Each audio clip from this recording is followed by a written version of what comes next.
Okay. Well, I'm highly cognizant of the fact that we're half an hour late and everybody here is hunkering to get to the buffet line. So I'll try to expedite the discussion, but I'd also like to invite you to ask as many questions as you would like.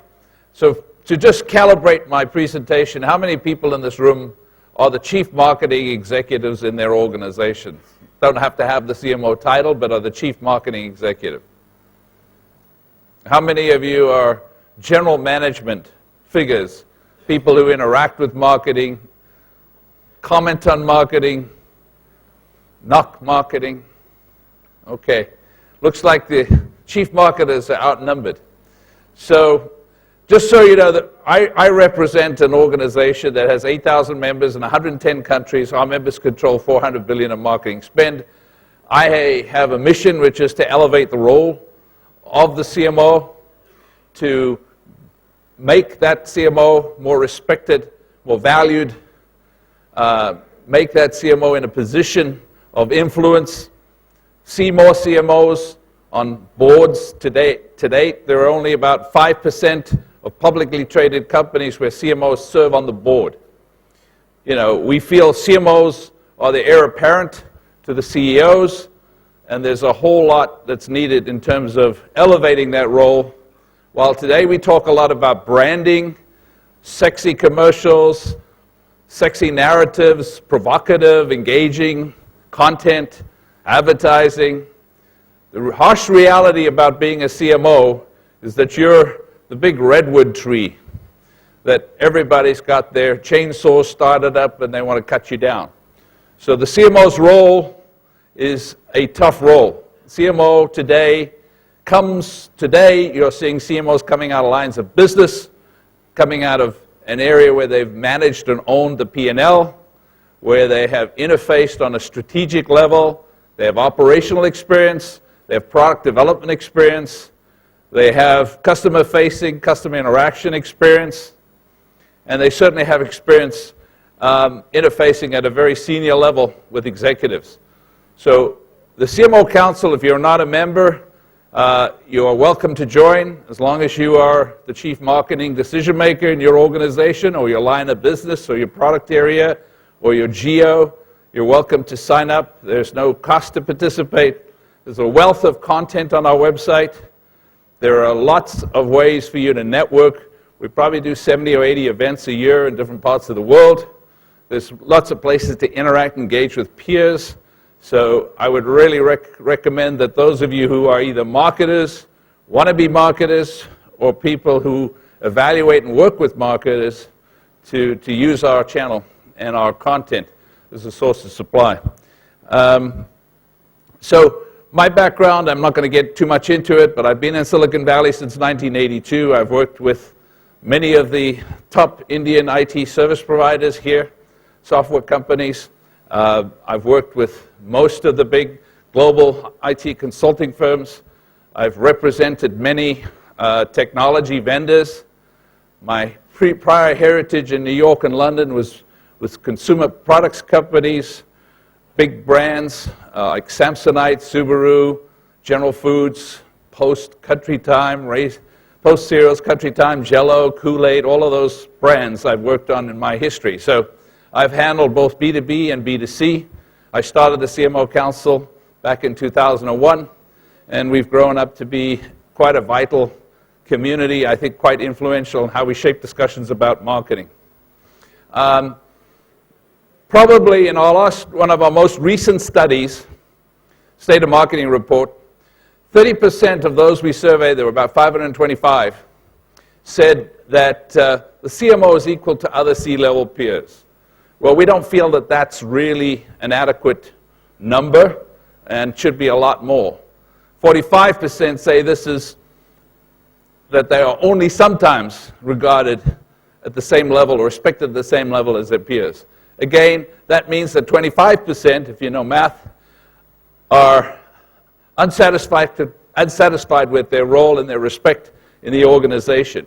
And I've noticed that it varies from region to region. It varies by company culture. It varies by the nature of the business or the industry. Marketing, the degree of marketing respect and the degree of marketing credibility varies across regions, industries, size of companies, leadership of companies. A lot of factors influence how marketers are viewed. One of the biggest challenges to chief marketing officers today is encroachment. We are still trying to get people to understand the CMO title and the territory. Many executives have the title, but they don't have the territory. They don't have the responsibility. They don't have the authority. And that's a big problem in today's world. If marketers are going to be successful, and if that chief marketer title is going to be embraced globally, and it isn't today, so we're seeing a lot new titles come in. So title inflation or intoxication, confusing chain of command. Executive recruiters love the chief title. Think about how much of a package you can put behind that, how big a retainer you can get to fill that role. So the problem with a lot of these titles is they haven't been thought through. So in many cases, and I would advocate that every single one of the titles you see up here, Chief Relationship Officer, Chief Innovation Officer, Chief Knowledge Officer, Chief Commercial Officer, Chief Digital Officer, Chief Listening Officer, Chief Insights Officer, Chief Strategy Officer, Chief Experience Officer. These are all one title, CMO. And the problem that we have, CMOs have got to assume ownership of that, and we're not seeing it happen. If you can read this, because I can't with my bad eyes, but what we have here is a depiction of what I see as the CMO at the epicenter of a new collaborative relationship map. When you get old like me and you hobble, you have to go down and look at things. So if you look at this map, you'll look at the functional areas that I've defined, and I have looked at the type of alignment, the type of relationship, the type of functional interaction there should be across the entire organization. A CMO's role is not just his marketing organization or his agency or his marketing supply chain. A CMO's role today, more strategically, is to interface with these stakeholders that you see up on the screen. And these stakeholders are critical because it starts with organizational branding and culture. It moves into frontline empowerment, demand generation, sales cycle consideration, sales intelligence delivery. It goes into business planning, partnering, and growth. These are strategic roles. Customer experience, the whole alignment. There was a gentleman up from SAP, and we are working with SAP on a lot of global studies. And one of the biggest studies we're focused on is the notion that the COO and the CMO need to be enjoined and bonded to look at the whole aspect of customer experience. Every facet of customer experience has very little to do with the promise or the claim or the sexy commercial or the narrative. It has a lot more to do with the actuality that you have when you get across one of those many new touch points and you engage with a company and you're looking for help, or you want to return a product, or you want to change your plan, or you want to negotiate your bill. That's where the pain starts. And oftentimes that pain starts at the point of sale. And many of you know that in many cases, those dealer networks, those retail networks, even those company-owned stores are not what they should be. So customer experience. The other big area that we're going to see coming out next year, CFOs. CFOs are coin-operated. CFOs want to see data. They want to see analytics. They want justification. They want metrics. They want measures. That's how they operate. And marketers traditionally have never been good. They also demand and want budget control and allocation of spend, and they want to make sure that budgets aren't exceeded, that spending plans are kept consistent, and so on and so forth. So marketers today have a massive amount of effort to put in working with folks in the finance department. Of course, the next big area that's increasingly important, compliance, governance, privacy, risk, reputation. I'll go into that later. Data integration, insight, process improvement. Marketing is one of the biggest areas of spend for many companies. It's discretionary. It's impulse-driven. It's opportunistic. But it has to be, decision-based. And the better quality of those decisions, the more insights you have, the smarter, more informed decisions. And decision today, it's all about the economics of decision-making. Either you're making good decisions, you're making bad decisions, or you're not making decisions, right?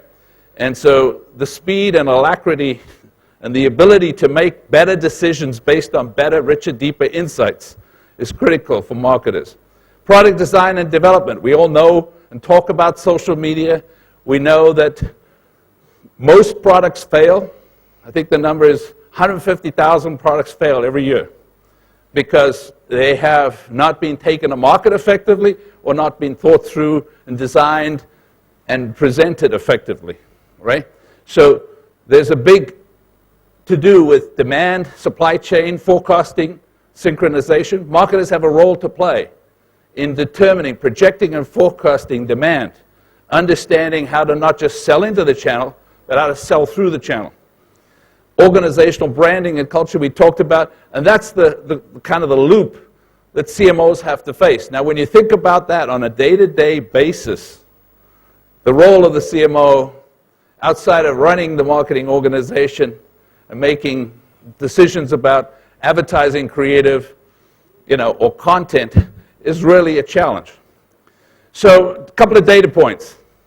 Looking forward, CMOs actually are more inclined to interact with CFOs, mainly because they've got to make a case, a business case for spend. So the next most popular stop in the C-suite is the Chief Information Officer. And again, there's a vested interest. Both of these entities are endangered species.